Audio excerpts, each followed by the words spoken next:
अस्सलामुअलैकुम प्यारे बच्चों, आप सबका क्या हाल है। उम्मीद है आप सब खैरियत से होंगे। अपनी पढ़ाइयाँ भी खूब दिल लगा के कर रहे होंगे और साथ साथ अपने होमवर्क्स अपने टीचर्स को टाइम पे सबमिट करवा रहे होंगे। Very very good, I am so proud of you all. So are you guys excited? Let's start studying. Please take out your maths book, page number 121. So as you all know, in our last class what we were discussing about circles and radius, and it is very easy. This topic is very easy, थोड़ा सा focus करना है बस, and I gave you some questions to practice as well. So I'm sure कि आपने practice भी किया होगा। तो आइए ज़रा और क्वेश्चन सॉल्व करते हैं। Question number 2 which is given on page number 121. Identify the elements of each problem. अब यहाँ पे कुछ आप सब जानते हैं, हमने लास्ट क्लास में डिस्कस किया था कि सर्कल की आइडेंटिफिकेशन कैसे होती है, सर्कल का नाम कैसे पता चलता है, उसके पॉइंट से, सेंटर पॉइंट से, है ना। तो ये एक बात याद रखनी है, आपने ये याद रखना है कि सेंटर पॉइंट से सरफेस तक का जो वो डिस्टेंस होता है that is known as R radius.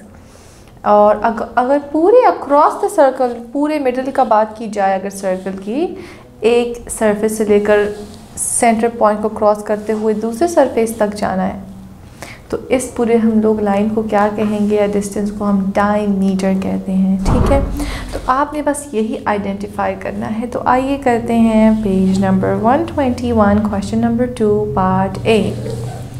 This is a circle and the name of the circle is, हम कैसे पता करेंगे सेंटर पॉइंट से। सेंटर पॉइंट में क्या लिखा है, J, तो the name of the circle is J।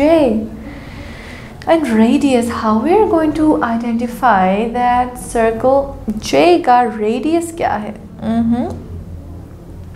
We can say that J or L or J or M, ठीक है।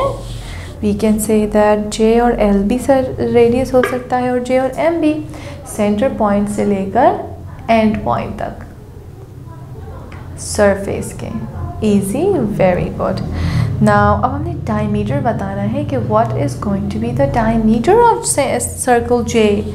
How we are going to write it? We know that एक surface से लेकर सेंटर पॉइंट को cross करते हुए second surface तक, next and भी कह सकते हैं हम इसे। तो diameter will be LM और ML। ठीक है, दोनों पॉसिबिलिटीज़ में आंसर सही है। तो आपने देखा हमने पार्ट ए कैसे सॉल्व किया, यहाँ सॉल्यूशंस गिवन है आपकी स्क्रीन्स पे। वेरी गुड, इनके आंसर्स देख लीजिए। अब आइए पार्ट बी के आंसर्स देखते हैं कि ये कैसे सॉल्व होगा।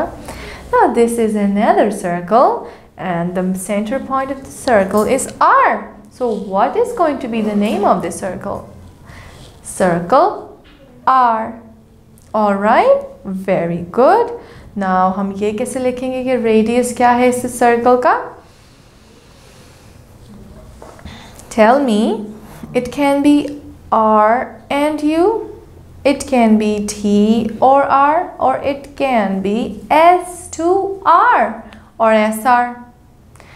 3 पॉसिबिलिटीज़ हैं रेडियस की, तो आप चाहें तो कोई भी इन तीनों में से लिख दें। आसान है ना? Very good. And what is going to be the diameter? Diameter is very easy to identify. You can write 2T UT, U and T आप देख सकते हैं ना, दोनों सरफेसेस के एंड पॉइंट्स हैं अक्रॉस द सर्कल, तो इट इज़ अ रेडियस। तो आपने देखा हमने पार्ट बी के आंसर्स किस तरीके से लिखे। Very good. Now moving to part number सी।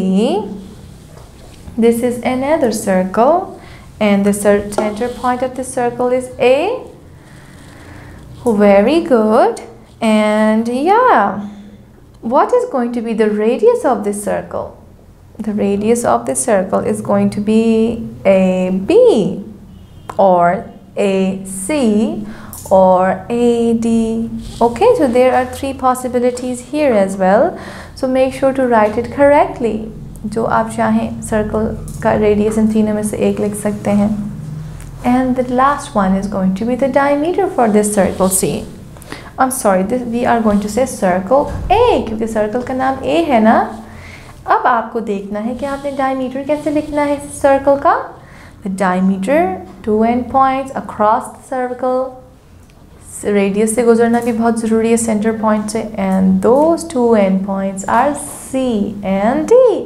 तो रे डायमीटर क्या होगा यहाँ पे? C and D. Very good. और D and C. तो आपने देखा कि किस तरीके से हमने क्लास आइडेंटिफाई करके लिखे करेक्ट आंसर्स. अब नेक्स्ट 3 पार्ट्स आपने यहाँ करने हैं. सॉल्यूशन सॉल्व हुए हैं यहाँ, इनको देखिए, समझ के करने की कोशिश कीजिए. अपनी नोटबुक्स में करेक्ट आंसर्स लिखिए, अपने टीचर्स को टाइम पे सबमिट करवा दीजिएगा स्क्रीनशॉट्स लेके. Very good. We will meet in next class. Till then, take good care of yourselves and goodbye.